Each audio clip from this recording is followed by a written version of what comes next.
Hello అండి, శ్రోతలకు నమస్కారం. మాదిరెడ్డి సులోచన గారు రచించిన మోహన్ రూప అనే నవల 2వ భాగానికి స్వాగతం అండి. చదువుతున్నది లక్ష్మి. పద్దాపూర్లో సంపన్నుడు కాకపోయినా సంపన్నుడనే మకుటం ధరించి బతుకుతున్నవాడు రామలింగం. అతనికి ఒక కూతురు, 2 కొడుకులు. అదే ఊరిలో పెద్ద కాపు కొడుకు విశ్వనాథ్ లక్షల ఆస్తికి ఏకైక వారసుడు. విశ్వనాథ్ను అందరూ విశ్వం అంటారు. విశ్వంతో పాటు రామలింగం పెద్ద కొడుకు ఇంద్రమోహన్ చదివాడు. మా వాడిని ఓర్సిల్ కోర్సిల్ చదివిస్తాము, లంచాలు బాగా దొరుకుతాయి అని కొందరు అంటారు. అది కాదమ్మా, మా వాడిని 10,000 లంచం ఇచ్చైనా సరే పోలీస్ ఇన్స్పెక్టర్ని చేస్తాము అని మరికొందరు అంటారు. అప్పో సప్పో చేసి ఇంజనీరో డాక్టరీయో చదివిస్తే లక్షల కట్నం వస్తుంది, చదువుకయ్యే ఖర్చు పెట్టుబడి మాత్రమే అని ఇంకా కొందరు అనుకుంటారు. రామలింగానికి ఇవి ఏమీ తెలియవు. హెచ్ఎస్సి ఫస్ట్ క్లాస్లో పాస్ అయినప్పుడు సంతోషించాడు. నాన్న, నేను ఇంటర్ చదువుతాను ఇంద్రమోహన్ అడిగాడు. దానికేం భాగ్యం, చదువు అన్నాడు. ఆ 2 ఏళ్ళు బహు కష్టంగా గడిచాయి. ఇంద్ర, ఈ ఏడు జీతగాడిని పెట్టుకునే శక్తి లేదురా, ఇద్దరం పని చేసుకుందాం, వచ్చే ఏడు చదువుదు కానీ. నాన్న తండ్రికి ఎలా చెప్పాలో తెలియలేదు. విశ్వం ఫెయిల్ అయ్యాడు. ఒరే బాబాయ్ మాట వినరా ఇంద్ర, వచ్చే ఏడు ఇద్దరం పెడదాం. అలాగే పెడదాం అన్నాడు ఏడవలేక నవ్వుతూ. విశ్వం 2 ఏళ్ళు పల్టీలు కొట్టాడు. ఇంద్రమోహన్ 2 ఏళ్ళు వ్యవసాయం చేశాడు. అతనికి తండ్రిని ఎదిరించే ధైర్యం లేదు. 2 ఏళ్ళ తర్వాత ఫస్ట్ క్లాస్ వచ్చిందని డాక్టరీ చదువుతానన్నాడు. స్వార్థం, లంచగొండితనము, అంటువ్యాధుల సంఘాన్ని పీడిస్తుంది. దాని ప్రభావం విద్యా విధానంపై పడింది. కొందరి కోసం అందరూ శ్రమపడుతున్నారు మన దేశంలో. కొందరు అధికారుల సంతానం కోసం డాక్టరీ సీట్లు జిల్లాల వారీగా పంచారు. ఒకప్పుడు ఎంట్రన్స్ అంటున్నారు. ఈ ఎంట్రన్స్లో నిజాయితీగా పాస్ అయ్యే వారి సంఖ్య చాలా తక్కువ. ప్రవేశ పరీక్ష రాయి, తర్వాత చూద్దాం విశ్వం అన్నాడు. తర్వాత నా ఏడ్పు ముఖం చూస్తావా, ఫీజు దండగా. ఎక్కడి వాడగా వీడు, ఎప్పుడూ పైసా లెక్క చూస్తాడు, విసుక్కున్నాడు విశ్వం. డాక్టరీకి ప్రవేశార్హత కోసం పరీక్ష రాశాడు. తన పేరు రిజల్ట్స్ లిస్టులో ఆకరణ చూసుకుని నవ్వుకున్నాడు. ఒరే ఇంద్ర, ఆల్గీ అంటే జంతుజాత, వృక్షజాతిరా? ఓ బాస్, ఏమిటి బర్బరా గీకేస్తున్నావు? ఆర్గానిక్ కెమిస్ట్రీ అంటే జీర్ణకోశానికి సంబంధించినది కదూ. ఆబ్స్ట్రాక్ట్ నౌన్ అంటే అందరినీ కలిపి వాడే పదం అన్న మేధావులంతా ఇంద్రమోహన్ను ప్రబుద్ధుడిని చేసి సీటు సంపాదించారు. ఇంద్రమోహన్ బీఎస్సీలో, విశ్వం BAలో చేరారు.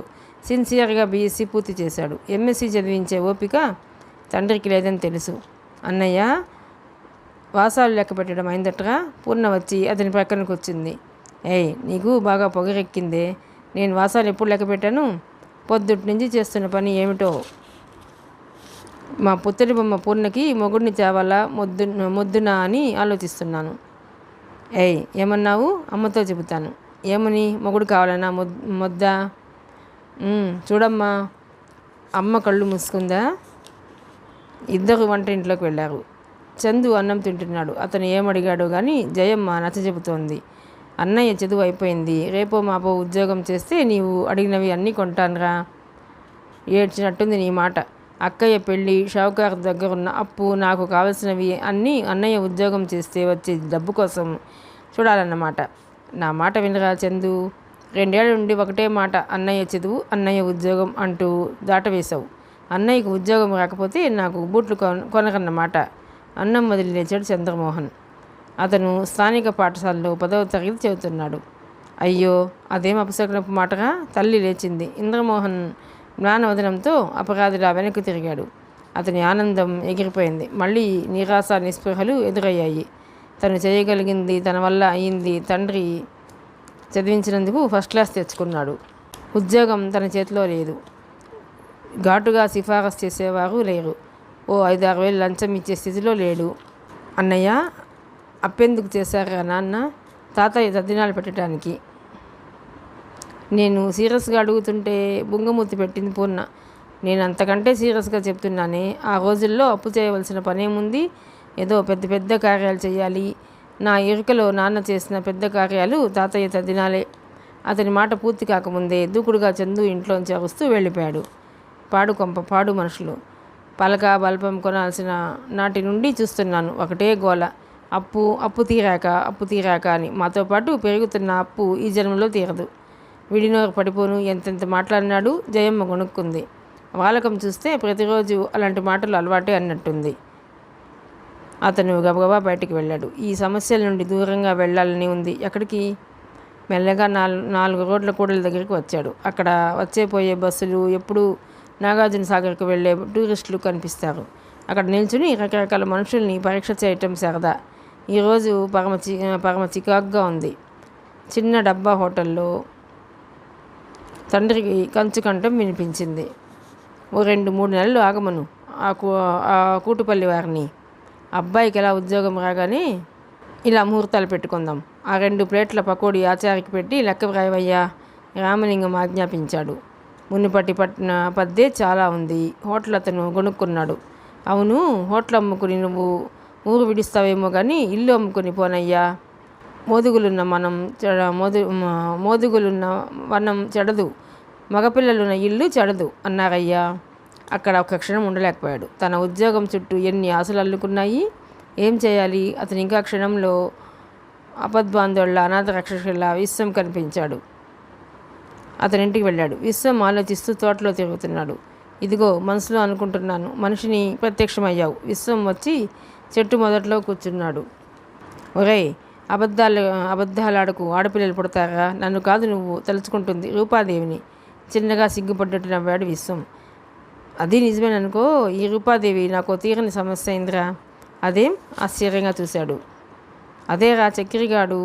మళ్ళీ అలాంటి అనుమానాలు వచ్చాయంటే నీ స్నేహితుడిని అయినందుకు నేను ఊరేసుకుంటాను, గుర్తుంచుకో. విశ్వం నవ్వేశాడు. కానీ ఆ నవ్వు సహజంగా లేదు. విశ్వం, నువ్వే నన్ను గట్టెక్కించాలిరా. నువ్వు నీళ్ళలో మునిగితే గట్టెక్కించేవాడినిరా. నా దగ్గరే ఉన్నావు. నీ జోకుకు నవ్వే స్థితిలో లేదు. కానీ నీకు తెలిసిన అతను ఎవరికో లంచం ఇస్తే HALలో ఉద్యోగం ఇస్తాడని అన్నావు కదరా. లంచం ఇవ్వటం నీ ఆశయాలకు గొడ్డలు పెట్టేమో నిజమే, కానీ గత్యంతరం లేదు. ఆ లంచం డబ్బులు కూడా నువ్వే ఇవ్వాలి. ఉద్యోగం వచ్చాక తీర్చుకుంటాను. వడ్డీ ఏ రేటని ఇస్తావు? వడ్డీ నీ ఇష్టం. తెల్లబోయినట్టు చూచాడు. ఇప్పుడెవడో నిన్ను తప్పు తీర్చమన్నది? మొదట ఉద్యోగస్తుడివయ్యి మగాడు అనిపించుకో అన్నాడు నవ్వుతూ. ఒరేయ్, విశ్వం స్నేహితుడి భుజం జరచాడు. తన కళ్ళు చెమర్చితే తుడుచుకున్నాడు. రూపాదేవి సాగర్కు రమ్మని ఆహ్వానించిందిరా. హాయిగా వెళ్ళిరా, ఆలోచనలు మాని. నువ్వు రాకూడదు? మీ రూపాదేవి పానకంలో పొడక అనుకుంటుంది. మా వాడు మీగడ తరక అని చెబుతాను. నువ్వు మొదట వెళ్ళి శశిధర్ను కలువు. అతనికి డబ్బివ్వు. ఉద్యోగం సంగతి అతను చూసుకుంటాడు. మెనీ థ్యాంక్స్ రా. ఏడ్చావు. సాగర్ వెళ్ళటం ఖాయమే కదా. నీ మాట హైకోర్టు తీర్పుతో సమానం. రాకుండా ఉంటానా? ఇంద్రమోహన్ హాయిగా నవ్వాడు. కొండంత బరువు దూదిపింజలా తేలికైనట్టు అనిపించింది. హుషారుగా ఈల వేస్తూ ఇంటికి వచ్చాడు. అన్నయ్య, అమ్మ పకోడీలు పాయసం చేసింది. ఎందుకు? ముఖం చిట్లించాడు. పట్నం మామయ్య వచ్చాడు. అదిరిపడ్డట్టు చూచి మెల్లగా జారుకోబోయాడు. ఆయన ఉచిత సలహాలు ఇవ్వటంలో ఉద్దండపిండం. అతని కంపెనీ అంటే నిప్పుల మీద నడకలా ఉంటుంది. అమ్మ పిలుస్తోంది. మా పూర్ణ బంగారు తల్లి, బయట నుండి రాలేదని చెప్పు అని గబగబా వచ్చినంత వేగంగా బయటికి వెళ్ళాడు. రా నాయన, ఆప్యాయంగా ఎదురు వచ్చాడు శ్రీహరి. నమస్తే. ఇతను నా స్నేహితుడు. ఆ రోజు రాలేకపోయాడు. నమస్కారం అండి. ఇంద్రమోహన్ నమస్కరించాడు. అతను లోపలి గుమ్మం వైపు చూచి తెల్లబోయాడు. అతను ఒక్కడుగు ముందుకు వేశాడు. మీరు ఢిల్లీలో ఉచిత సలహా ఇచ్చిన రూపాదేవిని. Oh my God. ఒరే విశ్వం, ఈవిడ నాకు ముందే పరిచయం రా. తమాషాగా తాము కలుసుకున్న సన్నివేశం చెప్పాడు. ఐసి. విశ్వం ముఖం అప్రసన్నంగా మారటం ఇద్దరూ గమనించలేదు. మీరు ఏ ఇంటర్మీడియట్ చదువుతున్న అమ్మాయి అనుకున్నాను. మై గాడ్, మీరు డాక్టర్ అంటే పేషెంట్లు నమ్మకండి అన్నాడు. మీకు పేషెంట్ల సంగతి బాగా తెలుసు అనుకుంటాను. నవ్వుతూనే వ్యంగ్యంగా అన్నది. నిజం, ఇంకా నాకు నమ్మకం కలగటం లేదు. డాక్టర్ అంటే ఎత్తు, దానికి తగిన లావు, ముఖం గంభీరంగా మగటుగా ఉండాలి. ఏ శాస్త్రంలో వ్రాసి ఉందో. రూపా, కూర్చుని మాట్లాడుకోండమ్మా, శ్రీహరి అన్నాడు. అందరూ కూర్చున్నారు. రూపాదేవి అందం పిచ్చివాళ్ళని చేస్తుంది. లేతాకుపచ్చ చీరలో విరిసిన గులాబీ మొగ్గలా ఉంది. పలహారాలు అయ్యాయి. ఇంద్రమోహన్ ఏదో అనటం, ఆమె నవ్వటం విసుగ్గా చూస్తున్నాడు విశ్వం. శ్రీహరి అడిగిన ప్రశ్నలకు అవును కాదు అంటూ జవాబులు ఇస్తున్నాడు. అతను ఎందుకో స్వేచ్ఛగా ఉండలేకపోతున్నాడు. అతని ముఖాన్ని గంభీరతగా భావించారు. రూపా, విశ్వానికి నీ నర్సింగ్ హోమ్ చూపించమ్మా, శ్రీహరి అన్నాడు. పదండి. ఆమె కారు కీస్ తీసుకుని లేచింది. విశ్వం, రూప ముందు కూర్చున్నారు. ఇంద్రమోహన్ వెనుక కూర్చున్నాడు. ఆమె కారు నడుపుతూ జాగ్రత్తగా ఎదుటికు చూచింది. మీకు కారు నడపటం ప్రాక్టీస్ లేదా? విశ్వం అడిగాడు. తాపీగా పోవటానికి ఇవి సిటీ రోడ్లు కావు, ఎగుడు దిగుడే కదా, నాకు నడకంటేనే ఇష్టం అన్నది కారును టర్న్ చేస్తూ. అందుకే అంత బాగా ఫిగర్ని మెయింటైన్ చేస్తున్నారు. ఈ కాలంలో అమ్మాయిలు 20 దాటకు మునిపి 60 ఏళ్ల వారిలా వేలాడిపోతున్నారు. వెనుకలుండే అరిచాడు ఇంద్రమోహన్. ఒరేయ్ మీగడ తరక, పానకలను పుడక అవుతున్నావు. సారీ, మీ కోడ్ భాష నాకు అర్థం కాలేదు, మరోసారి చెప్పండి, రూప అడిగింది. మంచి మాటలు మళ్ళీ మళ్ళీ చెప్పబడవు అన్నాడు ఇంద్ర. ఆమె నవ్వింది. కారు వెళ్ళి సగం సగం కనిపించే గోడల ముందు ఆగింది. ఇదండి నర్సింగ్ హోమ్. దీన్ని ప్రారంభించడానికి మా తాతయ్య ప్రోత్సాహం కంటే ప్రోద్బలం అంటే బాగుంటుందేమో. ప్రోద్బలం ఎక్కువైంది. స్వర్గీయ మా నాయనమ్మ పేరున పెట్టమని గొడవ. రే విసి, రేపో ముద్దు పెట్టమన్నా తాతయ్య అడగారంటా ఉందేమో. మెల్లగా వినిపించినట్టు అన్నాడు ఇంద్ర. విశ్వం పక్కన నవ్వాడు. రూప చకితురాలినట్టు చూసింది. తన మాటల్లో అంతగా నవ్వాల్సిన అంశమేముందని ఆమె చూపులకు అర్థం గ్రహించిన విశ్వం అసలు సంగతి చెప్పాడు. ఆమె ముఖం ఎర్రగా పండిపోయిన టమాటా పండులా అయింది. ఒక నిమిషంలో తను సంభాళించుకుని నవ్వేసింది. తాతయ్యకు ఆమె అంటే ప్రాణం. భౌతికంగా తనకు దూరమైన తన తలుపుల్లో జీవించే ఉందంటాడు. అందుకే లక్ష్మీ నర్సింగ్ హోమ్ అని పెట్టాము. ఆమె తీసుకువెళ్ళి అవుట్ పేషెంట్ల గది, రోగుల గదులు, ఆపరేషన్ థియేటర్, విజిటింగ్ లాంజ్ అన్నీ చూపింది. అక్కడ ఖాళీ స్థలం ముందు చూచారు. డాక్టర్స్ రెసిడెన్స్ ఉంటుంది. ఇది పూర్తయ్యాక అది ప్రారంభించాలనే ఉద్దేశంలో ఉన్నాం అన్నది. ఏమండి, ఓ చిన్న సందేహం. మీ నాయనమ్మ పేరు పెట్టారు కదా, తాతయ్య చందా లాంటిదేమైనా? భలేవారే, మాకున్నదంతా ఆయన సంపాదించింది. మీలాంటి వారు అడుగుతారని ఊహించే కాబోలు ₹1,00,000 చందా ప్రకటించారు. గుడ్. ఎక్కడైనా అవసరం అనుకుంటే ఆయన పేరు తగిలించేయండి అన్నాడు ఇంద్ర. ఆమె వెనక్కు చూసి చిన్నగా నవ్వింది. ఇంద్రమోహన్ గుండె అలా తప్పింది. నర్సింగ్ హోమ్ ప్రారంభమయ్యాక నాకు ఎక్కడ ఇష్టమైతే ఫారిన్లో అయినా హైదరాబాద్లో అయినా పోస్ట్ గ్రాడ్యుయేషన్ చేయాలని ఉంది. ఇది తాతగారి సలహా అయినా? ఇంద్ర, నువ్వు కాసేపు నోరు మూస్తావా? మీ స్నేహితులు ఊహించింది కరెక్టే. తాతయ్య సలహా మేరకు పనిచేస్తున్నాను. వచ్చే వారం ఓ గైనకాలజిస్ట్ వస్తుంది. 6 నెలలు పోయాక ఓ పిల్లల స్పెషలిస్ట్ను అపాయింట్ చేస్తాం. నర్సింగ్ హోమ్ ఆదాయాన్ని బట్టి మిగతా విభాగాలు ప్రారంభిస్తాం. నేను డాక్టర్ని కాకపోవటం నా దురదృష్టం. మీరేం చేస్తున్నారు? రూప వెనుదిరిగి అడిగింది. ఉద్యోగం వస్తుందని ఫీజు కట్టాను. పరీక్ష తర్వాత ఎంపిక. ఉద్యోగానికి ఫీజు ఉంటుందా? ఆమె ఆశ్చర్యంగా చూచింది. లంచం అంటే అవినీతి కింద వస్తుందండి. అవినీతి నిరోధక కార్యాలయం అంటాడు.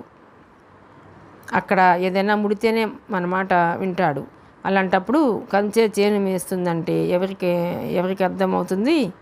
అమ్మమ్మ, మీరు చెప్పింది కూడా నాకేం అర్థం కాలేదు. అయితే నేను ట్యూషన్లు చెప్పడానికి కూడా పనికిరానంటారు. చూడండి రూప, వీడు ఎంత తిప్పి మాట్లాడుతున్నాడు. ఉద్యోగం కోసం లంచం ఇచ్చాడు. ఓ అదా? ఈసారి ఆమె పెదాలు బిగించి నవ్వింది. ఎలా ఉంది ప్రాక్టీసు? ప్రాక్టీస్కి ఏముంది? ఓపిక ఉంటే డబ్బులు. జనానికి తమ ఆరోగ్యం పట్ల శ్రద్ధ పెరిగింది. ఏ కాస్త అస్వస్థత అయినా డాక్టర్ దగ్గరికి వస్తారు. రావటమే కాదు, ఏ మందు ఇవ్వాలో కొందరు సలహా కూడా ఇస్తారు. మీ పనే హాయిగా ఉంది. ఫీజులో భాగం అడగనంత సేపు హాయిగా వారి సలహాలు స్వీకరించండి. ఇంద్ర సలహా ఇచ్చాడు. ఏమండి, నేను జైలుకి వెళ్ళాలని ఉందా? అమ్మమ్మ, ఎంత మాట! మా వాడి కోసమైనా మీరు 4 కాలాల పాటు చల్లగా ఉండాలి అన్నాడు. 2 ఎకరాల ఆవరణలో ఆసుపత్రి ప్లాన్ చూచి ఇంటికి వచ్చారు. భోజనాలు చేసి ఇంద్రమోహన్ హాయిగా నిద్రపోయాడు. విశ్వం నిద్రకు దూరమై అటు ఇటు దొరలసాగాడు. అతని ఉదయంలో ఏదో అశాంతి. ఇది అని తెలియదు. 3 గంటలకు బయట శబ్దమైతే లేచాడు. ఒక్క క్షణం కళ్ళు చేతులు విదిలించాడు. బయటికి వచ్చాడు. ఒక స్ఫురద్రూపైన యువకుడి గుండెలపై స్టెత్ పెట్టి చూస్తోంది రూపాదేవి. పక్కన నడివయసు స్త్రీ నిలబడి ఉంది. ఎక్కువ శ్రమ వల్ల అలా అయ్యారు అత్తయ్య, ఏం కాదు. 2 రోజులు విశ్రాంతి చాలు. ఈ టానిక్ తెప్పించు అన్నది టీటీ వ్రాస్తూ. అతనికి అంత దగ్గరగా వెళ్లకుంటేనే విసుక్కున్నాడు విశ్వం. వచ్చిన అతను రోగిష్లా లేడు. అందుకే అతని బాధ. నీకేమిటయ్యా హార్ట్ అటాక్ రావటం? మిడిమిడి జ్ఞానంతో ఆలోచించకూడదు అన్నది నవ్వుతూ. మిడిమిడి జ్ఞానంతో ఆలోచించకూడదు అన్నది నవ్వుతూ. పిలవకుండానే వస్తుంది నవ్వు అనుకున్నాడు. వారిని సాగనంపి వచ్చారు తల్లి కూతుళ్ళు.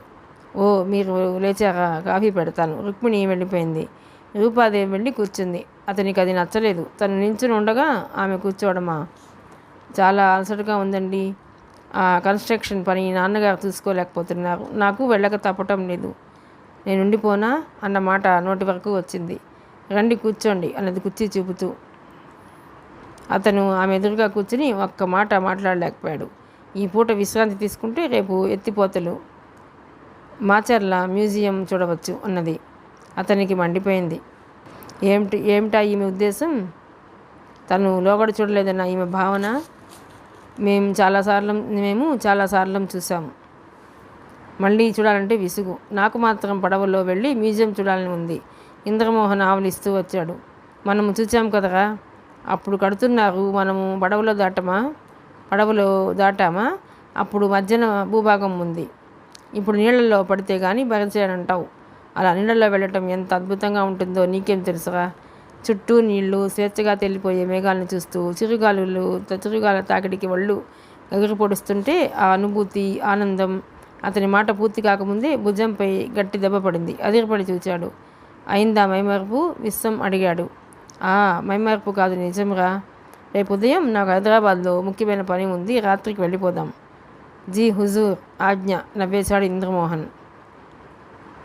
మీ స్నేహితులు అన్నదాంతోనే ఏకీభవిస్తారా? ఏకీభవించడం అంటే వాడితో పాటు నాకు పని ఉంది అనేవాడిని. Small adjustment. మిడిల్ క్లాస్ ఫ్యామిలీస్పై నియంతృత్వం ప్రదర్శిస్తున్న అడ్జస్ట్మెంటు. మొదట నోరు ముయ్యి. టీ త్రాగాక భోజనం వరకు నోరు విప్పనురా. ఏడువు నవ్వుతూ విసుక్కున్నాడు. అందరూ టీ తాగారు. ఎంత ఉండమన్నా పని ఉందంటూ బయలుదేరాడు విశ్వం. థ్యాంక్స్ అన్నాడు ఇంద్రమోహన్. నేనే మీకు చెప్పాలి. లైవ్లీ కంపెనీ అన్నది బస్టాండ్ వరకు వచ్చి. విస్సి ముద్దు సద్దులు ఉంటే చెప్పు, అలా వెళ్ళొస్తాను గుసగుసగా అడిగాడు. నీ వీపుపై గుద్దులున్నాయి, వెదవ వగడు నువ్వు అన్నాడు నవ్వుతూ. బస్సు రావడంతో మాటలాపాడు. సారీ ఇంద్ర, శశిధర్ ఇంత మోసగాడని తెలియదు. విశ్వం బాధపడుతూ నుదురు రాసుకున్నాడు. నాలాంటి వాడిని చూచే అన్నారా దురదృష్టవంతుడు. స్నానం ఆడబోతే వడగండ్ల వానని నా రాతను మార్చగలవా? ఇంద్రమోహన్ దిగులుగా అన్నాడు. విశ్వం కడుపులో దేవినట్టయింది. ఏనాడు స్నేహితుని ముఖం మీద చిరునవ్వే తప్ప మరో భావం చదవలేదు. అతని మతిపోయింది. ఒరేయ్, ఈ ఉద్యోగం కాకపోతే మరొకటి వస్తుందిరా. నువ్వు దిగులు పడకు. నా గురించి కాదురా దిగులు, నీ గురించి. అడగగానే ఇచ్చిన డబ్బు సద్వినియోగం చేసుకోలేకపోయానే అనే బాధరా. శశిధర్ని నమ్మటం నా పొరపాటు. ఒరేయ్ విస్సి, బ్రతికి ఉంటే వడ్డీతో కాకపోయినా అసలు అప్పు తీరుస్తానురా. అప్పు కోసం తప్పు పట్టడం లేదురా. ఆ శశిగాడి మోసం తలుచుకుంటే దిగులుగా ఉన్నది. మన ఒక్కరినే కాదు మరో 5-6 మోసగించాడు. ఇద్దరు ఎన్నో రకాలుగా బాధపడ్డారు. శశిధర్ చదువుకున్నవాడే. విశ్వానికి అక్కడ కలిసి పరిచయమై నమ్మకం సంపాదించాడు. ఉద్యోగాలు ఇప్పిస్తానని మోసం చేసి డబ్బు లాక్కుని బతుకుతున్నాడు. అది వీళ్ళు ఆరా తీస్తే తెలిసింది. అతడిని వెతికి అత్తవారింట్లో పట్టుకున్నారు. అమాంతంగా వచ్చి విశ్వం కాళ్ళు పట్టుకున్నాడు. నన్ను చంపు కొట్టు, నేను ద్రోహినిరా, చాలించు ఈ మెలో డ్రామా. మీ బాస్తో చెబుతాను. చెబితే నీకేం వస్తుంది? నా ఉద్యోగం పోతుంది. నెలకింత ఇస్తానురా బ్రతిమాలాడు. అక్కర్లేదు, స్కూటర్ లాక్కెళ్ళిపోతాను. మీకంటే ముందే ఆ పని ఎవరో చేశారన్నయ్య అన్నది అతని భార్య. చేసేది లేక వచ్చేసాడు విశ్వం. ఇంద్రమోహన్కు ఇది విన్నప్పటి నుండి మతిపోతోంది. 2,000 రూపాయలు తన చేతితో కట్టాడు. ఇంటికి నీరసంగా వచ్చాడు. బెలూన్లో గాలి లాగేసినట్టు అతని బలమంతా లాగేసింది ఆ సంఘటన. వచ్చావా ఇంద్ర? నీకోసం పట్నం మామయ్య వచ్చాడు. నా ధర ఎంతో ఖచ్చితంగా చెప్పమనమ్మా.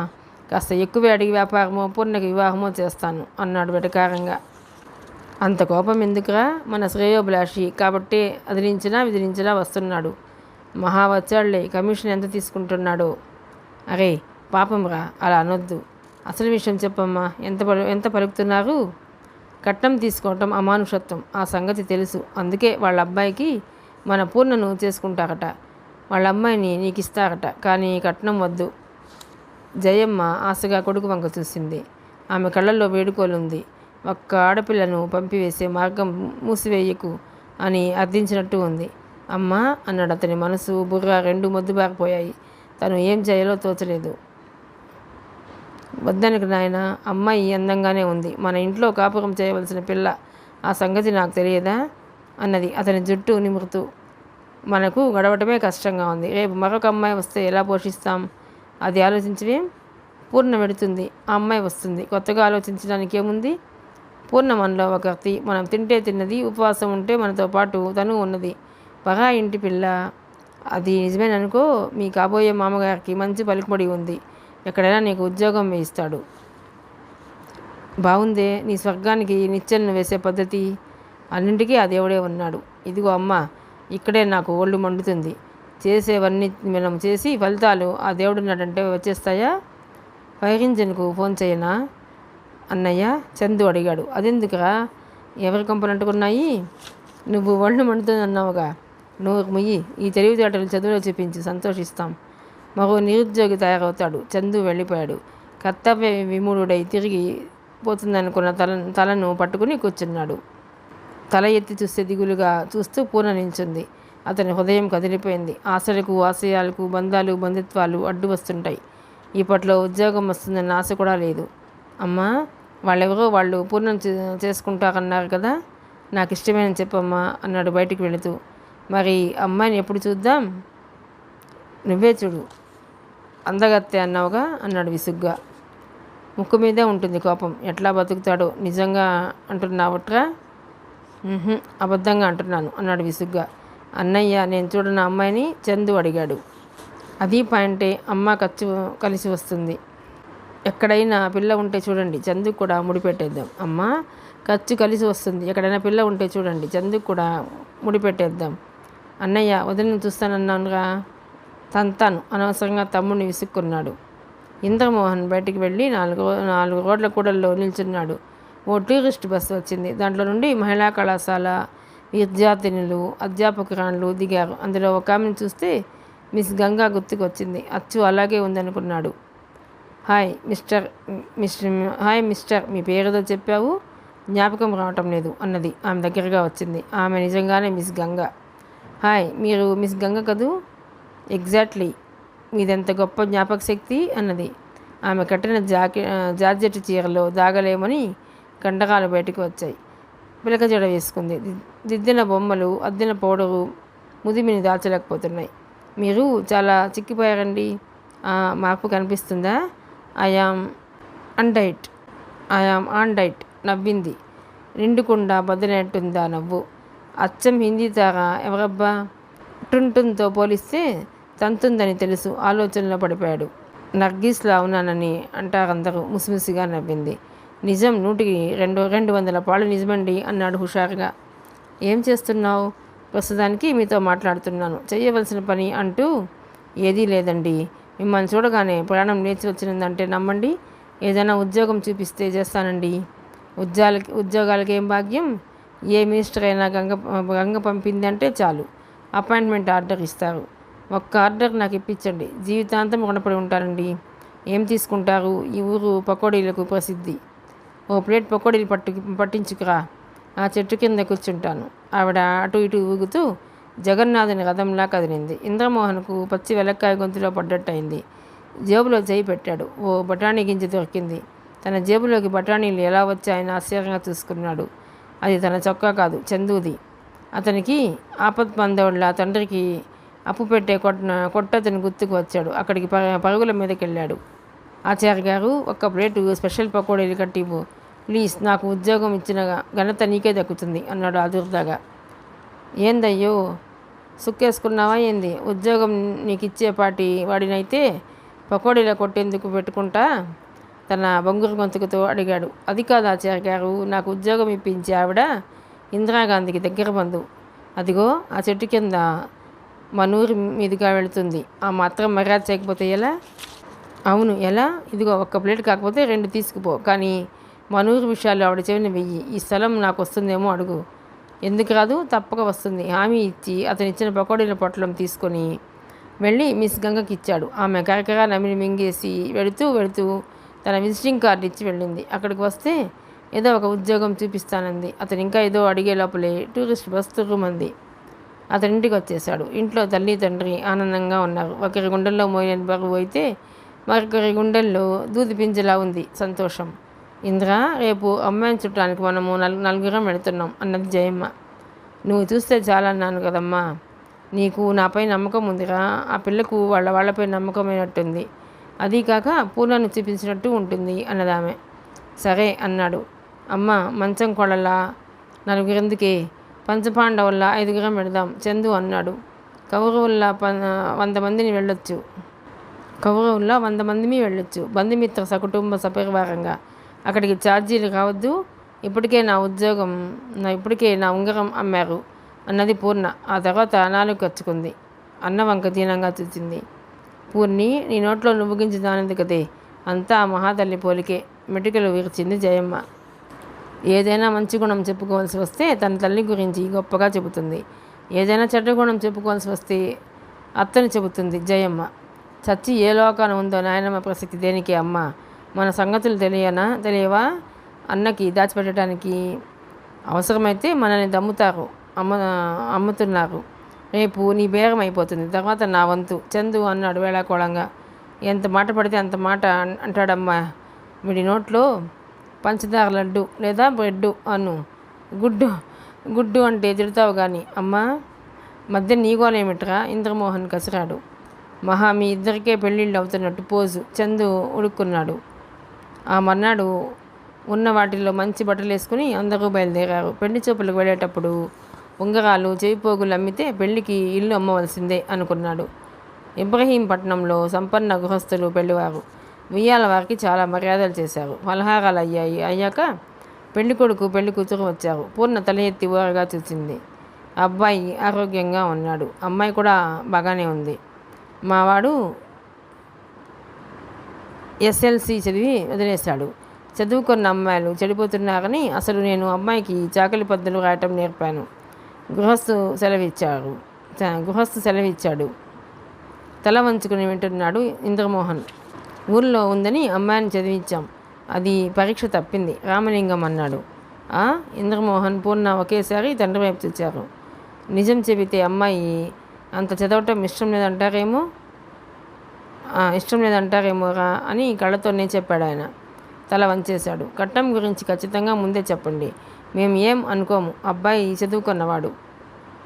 మాకు ఆ పట్టింపులేం లేవండి. మీరు 15,000 ఇచ్చి దాంట్లోదే 10,000 మళ్ళీ మేము ఇచ్చి ఈ తందకం అంతా ఎందుకు చెప్పండి? మీకున్నది మీరు, మాకున్నది మేము పెట్టుకుందాం అన్నాడు రామలింగం. అబ్బాయి ఇప్పుడే చెప్పు, తర్వాత స్కూటర్ లాంటి వాడితే కష్టం. మీకు ఆ భయం అక్కర్లేదండి. స్కూటర్ మోటార్ ఏది కొన్నా సంపాదించే కొంటాను చురుగ్గా అన్నాడు ఇంద్రమోహన్. మరి మా అబ్బాయికి వెండి కంచం ఉంగరం అన్నీ పెడతాను వెంటనే జవాబిచ్చాడు రామలింగం. పెళ్ళి కాస్త ఘనంగా జరపాలి. వచ్చిన వారికి బట్టలు పెట్టాలి. అది వేరే చెప్పాలా? మాకే 10 మంది ఉన్నారు. జయమ్మ అతి వినయంగా జవాబిచ్చింది. ఏ ధీమాతో వారి కోరికలు అంగీకరిస్తున్నారు ఎంత ఆలోచించినా ఇంద్రమోహన్కు అంతుపట్టలేదు. అయినా కుండ మార్పిడిలో ఒకవైపు నుండి ఈ కోరికలు ఏమిటో అర్థం కాలేదు. దీని దుంప దగ్గరి పుణ్యానికి వస్తువులు వస్తుంటే వద్దనటం ఎందుకు? స్కూటర్, సైకిల్ బదులు ఓ డొక్కు కారిచ్చినా దాన్ని టాక్సీగా మార్చి బతికెద్దును అనుకున్నాడు. మా వాడు తెలుగు సినిమాలు తెగ చూస్తాడు. ఆ సినిమా పందిరిలా ఉండాలంటాడు. ఆయన నవ్వారు.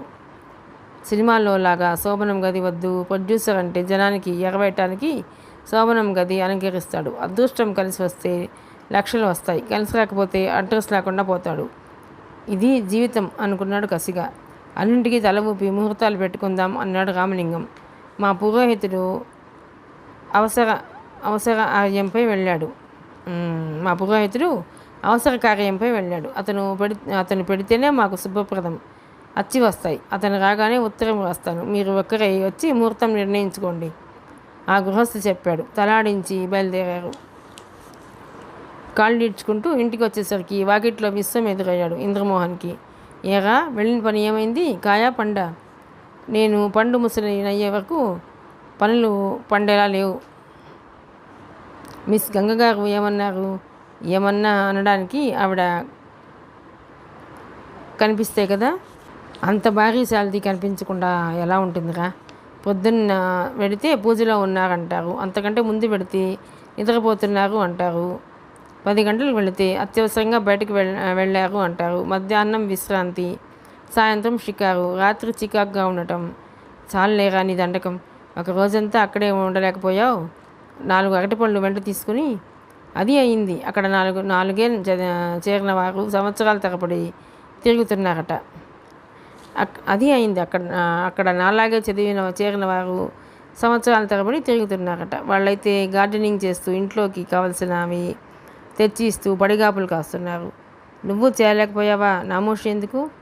ఆమె ఇప్పిస్తుందని నమ్మకం లేనందుకు. మనతో పాటు 6వ క్లాస్ వరకు చదివాడు నారాయణ అని గుర్తుందా? మనం ఎప్పుడు ఏడ్పించేవాళ్ళము, నారాయణ నారాయణ నక్కతోక, నారాయణ పెళ్ళాం కుక్కతోక అని. వాడే ఇప్పుడు మిస్ గంగ దగ్గర కుక్క. ఆమె భాషలో ఎందుకో బయటకు వచ్చాడు. నన్ను చూసి వెనుక తప్పకుండా గృహప్రవేశం చేయించాడు. కాఫీ టిఫిన్ ఇచ్చి ఓ సలహా ఇచ్చి పంపాడు. మనుషుల్ని తన చుట్టూ తిప్పుకోవటం ఆమె హాబీ అట. ఇంకా నయం, ఖర్చులకని 1000-2000 తీసుకుంటుందట. నన్ను అడగనందుకు సంతోషం పొమ్మన్నాడు. కుక్క తిప్పుకోకుండా చెప్పాడు. నీకు రోజులు బాగాలేవురా? సానుభూతిగా చూచాడు విశ్వం. అంటే నాయన కాస్త నలుగురిలా నడువురా అంటే వినడు. అన్నీ నెత్తిని వచ్చి పడతాయి. తల్లి వెక్కిళ్ళు విని అటు తిరిగాడు. ఆమె కళ్ళు వంకెన పువ్వుల్లా ఎర్రగా ఉన్నాయి. ఆమె చెంపుల మీదుగా కన్నీటి చారలున్నాయి. ఏమిటమ్మా, ఏమైంది అసలు? అదురుదాగా అడిగాడు. ఏం కావాలో అది జరిగింది. నీకు పిల్లనివ్వం, నీ చెల్లెల్ని చేసుకోమని పెళ్లివారు ఉత్తరం రాశారా? ఎందుకట? వాళ్ళు స్కూటర్ ఇస్తానంటే వద్దంటావా? ఏది కావాలని అడగలేదట. నీలో ఏదో లోపం ఉందని అనుకుంటున్నారు. ఒరే ఎవటరా, పీక నిలిమేస్తాను. అల్లుడంటే శని కాదని నిరూపించాలనుకున్నాను. వాళ్ళు అలా అనుకోలేదు. అల్లుడంటే గొంతమ్మ కోరికలు కోరాలి. మీ నాన్న ఇల్లు బేరం పెట్టాడు పూర్ణ కోసం. అంతా తలకిందులైంది. నన్ను కాదంటే పర్వాలేదు, పూర్ణని ఎందుకు కాదనాలి అన్నాడు ఉక్రోషంగా. 15,000 కట్నం, 5,000 లాంఛనం కావాలట. ఇస్తావా? ఇంద్రమోహన్ నిలబడలేక కుర్చీలో కూర్చుండిపోయాడు. కట్నాల సమస్య యువకుల మీదకి తోసి అమ్మాయిలు పుట్టెడు సానుభూతి సంపాదించారు. తనేం పాపం చేశాడు? ఆడపిల్ల తండ్రిని పీడించడం పాపం అనుకున్నాడు. నిజానికి అమ్మాయిది మెల్లకన్నాని పూర్ణ గోల పెట్టింది. తనకే ఉంటే అనుకున్నాడు. నీవు స్నేహితుల వెంట ఊళ్ళ వెంట తిరుగుతావు. ఎదిగిన పిల్ల ఇటు చదువు లేక అటు బాధ్యత గల పని పాట లేక ఉందన్న జ్ఞానం లేకపోతే ఎలా? జయమ్మ శోకం లాంటి దీర్ఘం తీసింది. వాడు ఆదర్శవాదే. ఆ ఆదర్శాలను మెడలో వేసుకుని ఊరేగమను. నా తిప్పలేవో నేను పడతాను. రామలింగం మరచాడు. పూర్ణ చిన్నబోయిన ముఖంతో నిల్చుంది. నేను ఏమన్నానని? గొంతమ్మ కోరికలు కోరలేదనే కదా అమ్మ. మా సంబంధం చూసి విమానం అడగండి, కాదంటే అప్పుడు నిందలు నిష్ఠూరాలు వేయండి అని ఒక నిష్ఠూరాలు భరించలేక బయటికి వెళ్ళాడు. ఒరే ఎక్కడికి రా? విశ్వం అరిచాడు. చావడానికి కోపంగా అరిచాడు. అది అంత తేలిక కాదురా బుజ్జాయి.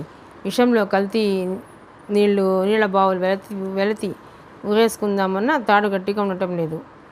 వెనకాలే వచ్చాడు. అప్పటికే ఇంద్రమోహన్ బస్టాండ్ దాటి బడి దగ్గరికి వెళ్ళిపోయాడు. విశ్వం చేసేది లేక తన ఇంటికి వెళ్ళిపోయాడు. ఇంద్రమోహన్ తిన్నగా ఊరి ప్రక్కనున్న బోరింగ్ పంపు దగ్గరికి వెళ్ళి కడుపు నిండా నీళ్ళు తాగాడు. అక్కడే చెట్టు కింద గడ్డి మీద పడుకున్నాడు. ఎంత ఉదాత్తమైన ఆశయాలుండేవి. ఒక్కసారి మళ్ళీ విద్యార్థి అయితే ఎంత బాగుండును. అవి ఇంటర్ చదివే రోజులు. డిబేట్ ఉందని నోటీస్ వచ్చింది. కట్నాలు ఉండాలా వద్దా అంటూ.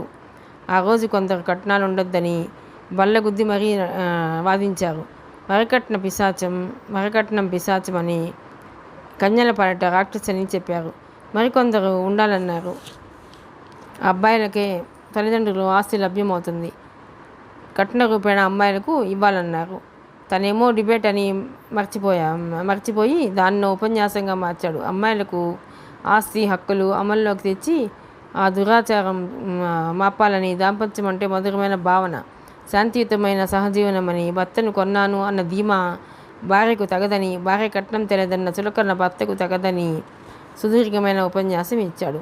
తన లెక్చరరు న్యాయ నిర్దేతగా ఉన్నాడు. బహుమతులు వేరే వారికి ఇచ్చి ఇంద్రమోహన్ వాదన కాదు, సాంఘిక దురాచారాల పట్ల నిరసన నిర్మూలించలేకపోయానే అన్న ఆవేదన అందరినీ ఆలోచింపజేసేదిగా ఉంది. అయితే అతను 3 నిమిషాలకు బదులు 30 నిమిషాలు తీసుకున్నాడు. అతని భావాలకు వాగ్ధోరణికి ప్రత్యేకమైన బహుమతి ఇవ్వాలని కోరుతూ అతడిని అభినందిస్తున్నాను. అతని ఆఖరి మాట వినిపించనే లేదు. అందరూ చప్పట్లు కొట్టారు. ఆ ఉత్సాహం, ఆ ఆనందం వర్ణించలేనిది. స్నేహ బృందమంతా తనతో నాయకుడిని చేసి నినాదాలు చేస్తుంటే 6 అడుగుల ఎత్తు ఎదిగినట్టు, గాలిలో తేలిపోతున్నట్టు అనుభూతి చెందాడు. మన ఇంద్రమోహన్ డాక్టర్ అయితే తెల్లని దుస్తులు వేసుకుని అంతకంటే స్వచ్ఛమైన అంతరంగంలో తిరుగుతుంటే లక్షలు కుమ్మరిస్తామని వస్తే మనవాడు కట్నం తీసుకోవడం అన్యాయం, అక్రమం, దురాచారం, దుష్టత్వం, చాలే నిరాకరిస్తాడని ఒక మాట అనలేవు. స్నేహితులంతా తీసుకువెళ్ళి పార్టీ ఇప్పించారు. హోటల్లో మరో విషయం తెలిసింది. కట్నం ఇవ్వలేదని ప్రక్కంటి అమ్మాయిని చేసుకునే పెళ్లి కొడుకు అలిగి వెళ్ళిపోతుంటే 16 ఏళ్ల అమ్మాయిని 50 దాటిన విడోయర్ మేనమామకి ఇస్తున్నారని ఉపన్యాసంలో వచ్చిన ఉత్సాహం, అందరి ప్రోత్సాహం గుర్తుకు వచ్చి తనేదన్నా అద్భుతం చేయాలనుకున్నాడు. ఉత్సాహంగా చిటికి వేశాడు. ఒరేయ్, పక్కింటి అమ్మాయిని ఆ ముసలి మేనమామ బాగా నుండి రక్షించాలిరా. ఎలా? కొందరు తెల్లమొహాలు వేశారు. నువ్వు కానీ చేసుకుంటావుట్రా? విశ్వం అడిగాడు. ఆ పెళ్లి కొడుకే చేసుకుంటాడు. అందరికీ ఆదేశాలు ఇచ్చాడు. అందరూ కలిసి మరికొందరు విద్యార్థులను తీసుకొని బస్టాండ్కి వెళ్ళారు. పెళ్లి కొడుకు గారు మర్యాదగా వచ్చి పెళ్లి చేసుకుంటారా? మర్యాదలతో మమ్మల్ని తీసుకెళ్ళమంటారా? పెళ్లి వారంతా బిక్కుమొహాలు వేశారు. చుట్టూ పరిస్థితులైన విద్యార్థులను చూడగానే నీరుగారిపోయారు. పరివేష్టితులైన విద్యార్థులను చూడగానే నీరుగారిపోయారు. ఇస్తానన్న కట్నం ఇవ్వనిదే పెళ్లి కాదు. పెళ్లి కొడుకు తండ్రి అరచాడు. పెళ్లి మీ అబ్బాయికి మీకు చేస్తాం, చూస్తారేమ్రా? కళ్ళు చిగిలించాడు ఇంద్రమోహన్. అందరూ ముందుకు చూశారు. పెళ్లివారు అదిరిపోయే స్థానబలం లేదు. ఏదో కొద్దిసేపు వాదించారు.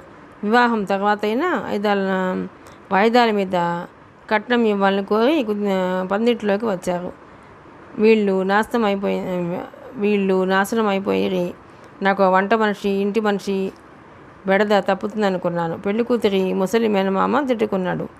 విచ్చుగత్తులో పహరా ఇస్తున్నట్టు అందరూ చుట్టూ నిలబడి శుభకార్యం పూర్తి చేయించారు. ఆ తర్వాత అందరూ వెళ్ళటానికి లేచారు. పెళ్లి కూతురు తండ్రి లేచి చేతులు పట్టుకున్నాడు. బాబు, ఈరోజు మీరు పూనుకోకపోతే మా అమ్మాయిని ఆ ముస్తాడికి ఇచ్చి చేసేవారము. మీ రుణం మీ జన్మలో తీరేది కాదు. కనీసం భోజనం చేయండి అని బ్రతిమలాడాడు. అందరూ సుష్టిగా భోజనం చేసి వచ్చేశారు. తలుపులో నిలబడి పెళ్లి కూతురు చూసిన చూపులు ఈ జన్మలో మర్చిపోలేదు. బయట స్నేహితులతో కబుర్లు చెబుతున్న పెళ్లి కొడుకు చేయి పట్టి లాక్కొచ్చాడు. నువ్వు మగాడివే, ఇంత ఇబ్బంది పడి ఇచ్చిన కట్నం ఉంటుందటయ్యా. కట్నం విషయంతో అమ్మాయిని ఏమన్నా అన్నారో మా అసలు స్వరూపాన్ని చూస్తారు బెదిరించాడు. లేదండి, పొరపాటైంది అన్నాడు ఆ యువకుడు సిగ్గుపడి. అందరూ బయటకు వచ్చారు. ఇంద్ర, ఈ వార్తాపత్రికకు ఇస్తే ఏం? ఓఎస్ అన్నారు అందరూ. మనము ఒక అమ్మాయి కోసం చేశాము కానీ పబ్లిసిటీ కోసం కాదుగా అన్నాడు ఇంద్రమోహన్. యువతరం ఎప్పటికప్పుడు కన్ను విప్పుతుందని తెలియాలి, అందుకే ఇద్దాం అన్నారు అందరూ. ఒరేయ్, నాకు తెలుగులో ఫస్ట్ మార్క్స్, నేను డిక్టేట్ చేస్తాను, నువ్వు రాయి అన్నాడు షావుకార్ గారి కొడుకు. ఏడ్వు ఓ పేపర్ సంపాదించాడు ఇంద్ర. ఈనాడు గ్రామంలో ఆగిపోయిన పెళ్ళిని రక్షించిన ఉదంతం. పెళ్ళికి రక్షించడం ఏమిట్రా? రాయటం ఆపి అడిగాడు ఇంద్రమోహన్. కాదు, కట్టం లేదని ఆగిపోయిన శ్రేష్ఠ పరిస్థితులలో. శ్రేష్ఠ ఏమిట్రా? నీ ముఖం క్లిష్ట అను విశ్వం అన్నాడు. స్టావ్ ఒకటే కదరా, మొదటి అక్షరం కాస్త తప్పు. నీ ముఖం, నీకు నీ తెలుగుకు నమస్కారం. నేనే వ్రాసి పంపుతాను. ఇంద్రమోహన్ విసుగ్గా లేచాడు. నా పేరు వ్యాసకర్తగా మా కర్మగాని నువ్వే దొరికావుట్రా. సరే, నీ పేరును పంపుతాను. మొదట అందరికీ టీలు పోయించు. అందరూ అతన్ని హోటల్కు తీసుకువెళ్ళారు. ఒరే షావుకారు కొడుకు, ఒట్టే టీ తాగటం అవమానకరంగా నీకు మీ నాన్నకి. టిఫిన్ కూడా చేద్దాం, మరొక స్నేహితుడు అడిగాడు. మీవి కడుపులా కాగులుగా? అరగంట క్రితమే విందు భోజనం చేశారు. మామూలు విందు కాదు, పెళ్లి విందు. ఒకతను ఆశ్చర్యంగా చూశాడు. ఒరే అర్భకుడా, నోరు ముయ్యి. అందరూ 2 స్వీట్లు, మిక్చర్, కాఫీ ఆర్డర్ చేశారు. అలాగే మిరపకాయ బజ్జీలు ఆర్డర్ చేయనేమిట్రా అన్నాడు షావుకార్ గారి అబ్బాయి. 2-3 రకాలు ఆర్డర్ చేసి తిన్నారు. అందరూ లేచారు.